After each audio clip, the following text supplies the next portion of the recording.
Alors nous avons mis en place une stratégie de numérisation du commerce, avec notamment ce premier outil qui est sorti le 1er mars, qui est la marketplace shoppingenville-lourdes.fr, qui recense les commerces de Lourdes. Alors quand je dis les commerces, c'est les commerces de toute la ville, que ce soit de la zone touristique, du centre-ville, de l'extérieur ou du périphérique intérieur de la ville.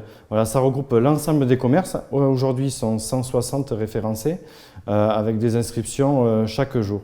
Le deuxième outil numérique qu'on a mis en place, c'est une borne numérique où la marketplace sera également dessus avec les informations du site de la ville et la programmation des estivales pour cet été, avec également une double utilisation, puisque nous allons nous servir de ce panneau numérique pour indiquer la direction de la zone touristique par le biais de cette borne.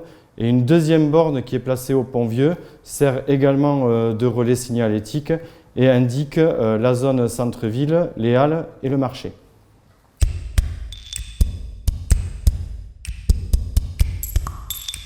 Alors déjà, on a un dispositif sur la ville de Lourdes qui s'appelle le programme Action Cœur de Ville, donc qui nous permet déjà d'aider de nouveaux commerces à s'installer sur Lourdes grâce à cette enveloppe qui a été mise en place avant que l'on arrive. Cette enveloppe, malheureusement, arrivait à échéance au mois de mars de cette année. Nous nous sommes battus, notre service, le service commerce et développement, pour faire prolonger, et du coup nous avons obtenu une prolongation de 1 an grâce aux partenaires que sont la communauté d'agglomération Tarbes-Lourdes-Pyrénées, la région Occitanie et l'État représenté par la préfecture de Tarbes.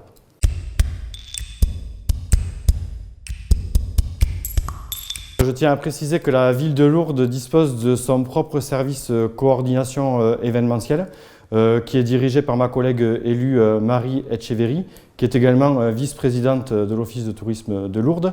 Et dans ce programme des estivales, en fait, nous sommes co-acteurs, parce que nous sommes plusieurs acteurs à avoir participé à cette programmation.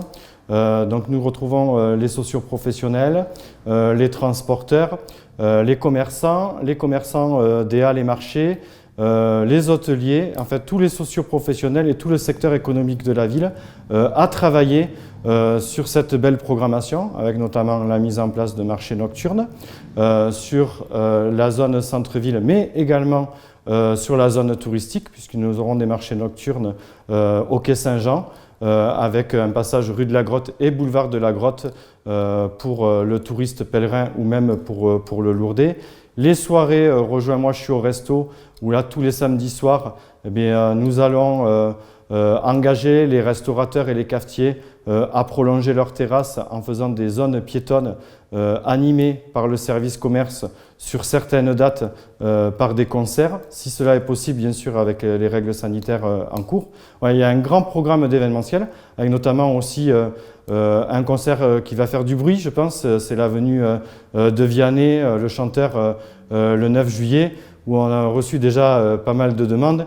Et pour rassurer les auditeurs, la billetterie sera mise en place très prochainement.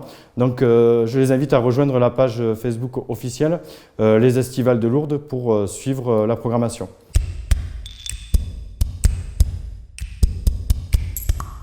Alors aujourd'hui, nous avons aidé 9 sur la partie commerce du programme Action Cœur de Ville, parce que ce programme il est sur 5 axes, l'habitat, la mobilité, l'équipement et l'aménagement urbain. Donc sur l'axe me concernant au niveau du commerce, nous avons soutenu 9 projets de création ou de modernisation de commerce, dont 8 sont en cours actuellement. Ensuite, sur les gros projets urbains globaux qui sont définis sur le cœur de ville, on aura la piétonisation de la place du Champ commun, de la rue de la Halle et de la place Marcadal.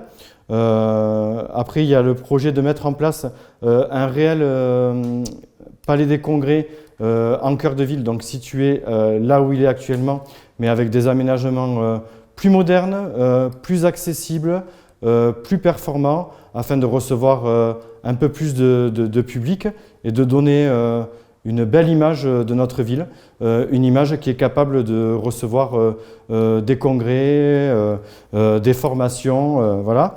Après, nous allons mettre aussi en place une signalétique intelligente. Donc, les équipes techniques de la ville, dont l'adjoint, M. Daubignard, et le conseiller délégué, M. Nonon, s'occupent également, est en train de se mettre en place. Donc, une grosse stratégie sur la signalétique qui est malheureusement, à aujourd'hui, une signalétique basique et qui n'a plus de sens.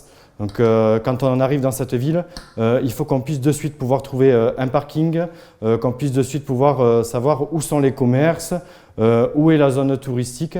Donc, tout ceci, on y travaille.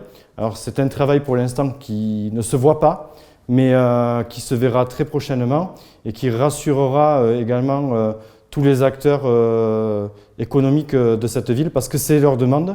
C'était notre volonté aussi pendant ce mandat. Et nous y arriverons.